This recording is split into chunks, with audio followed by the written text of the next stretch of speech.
বন্ধুরা, একবার চোখ বন্ধ করে ভাবুন তো, আপনার বাড়ির উঠোনে দাঁড়িয়ে থাকা একটি গাছই হয়তো ধীরে ধীরে আপনার ঘর থেকে সুখ, শান্তি আর মা লক্ষ্মীকে দূরে সরিয়ে দিচ্ছে।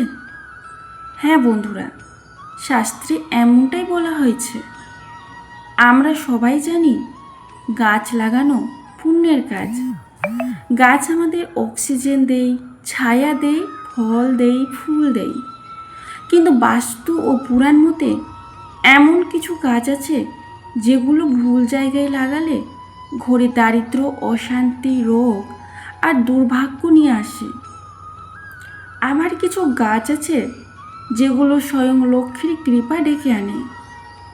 আজকের এই রহস্যময় কাহিনীতে স্বয়ং ভগবান শ্রীকৃষ্ণ তার প্রিয় সখাকে বলেছেন কোন গাছ ঘরের কাছে লাগালে ভাগ্য খুলে যায়, আর কোন গাছ নিঃশব্দে আপনার সুখ কেড়ে নেয়। দ্বারকা নগরীর একদিনের ঘটনা। ভগবান শ্রীকৃষ্ণের প্রিয় এক সখা তার কাছে এসে বিনম্রভাবে বললেন, হে কেশব, আপনি তো সর্বজ্ঞ, আমাকে বলুন কোন গাছ ঘরের কাছে লাগানো শুভ, আর কোন গাছ মানুষকে দারিদ্র্যের দিকে ঠেলে দেয়। ভগবান শ্রীকৃষ্ণ মৃদু হেসে বললেন, হে মিত্র, তুমি আজ এমন একটি প্রশ্ন করেছ যা শুধু তোমার নয়, সমগ্র মানবজাতির কল্যাণের সঙ্গেই জড়িত। এরপর তিনি বলতে শুরু করলেন এক আশ্চর্য কাহিনী। একসময় এক ধনী বৈশ্য ছিল, নাম ধনেশ্বর। সে ছিল ভগবান বিষ্ণুর পরম ভক্ত। তার ঘরে ধন, সম্পত্তি, সুখ, শান্তি কোনো কিছুরই অভাব ছিল না। তার স্ত্রী সুমতিও ছিলেন অত্যন্ত ধার্মিক ও গুণবতী। একদিন সুমতি ভাবলেন ঘরকে আরও সুন্দর করতে হবে। তাই তিনি বাড়ির উঠোনে নানা রকম গাছ লাগাতে শুরু করলেন। কিন্তু তিনি জানতেন না কোন গাছ শুভ আর কোন গাছ অশুভ। কিছুদিন পর থেকেই অদ্ভুত ঘটনা ঘটতে শুরু করলো। ধনেশ্বরের ব্যবসায় বড় ক্ষতি হতে লাগলো। ঘরে অশান্তি বাড়তে লাগলো। স্বামী স্ত্রীর মধ্যে ঝগড়া শুরু হলো। এভাবেই ধীরে ধীরে তাদের সমস্ত ধন সম্পত্তি শেষ হয়ে গেল।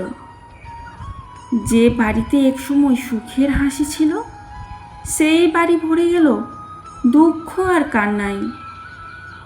একদিন এক সাধু তাদের বাড়িতে এলেন। ধনেশ্বর নিজের শেষ সম্বল দিয়েও সেই সাধুর সেবা করলেন। সব কিছু দেখে সাধু বললেন, তোমাদের দারিদ্র্যের কারণ তোমাদের বাড়ির ওই অশুভ গাছগুলি। ধনেশ্বর অবাক হয়ে গেলেন। তিনি বললেন, হে মহাত্মা, কোন গাছ শুভ আর কোন গাছ অশুভ দয়া করে যদি আমাকে একটু বলুন। তখন সাধু বলতে শুরু করলেন, পিপল গাছ স্বয়ং ভগবান বিষ্ণুর প্রতীক। এই গাছ সৌভাগ্য ও পুণ্য বৃদ্ধি করে। আমলকি গাছ রোগ ও দারিদ্র্য দূর করে।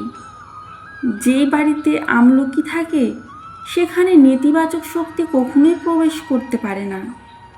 অশোক গাছ শোক ও দুঃখ নষ্ট করে থাকে।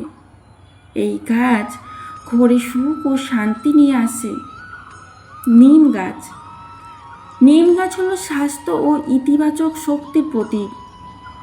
নিমের নিচে তুলসী গাছ থাকলে সেই স্থান দেবালয়ের সমান পবিত্র হয়। বেল গাছ ভগবান শিবের আশীর্বাদ দেয়।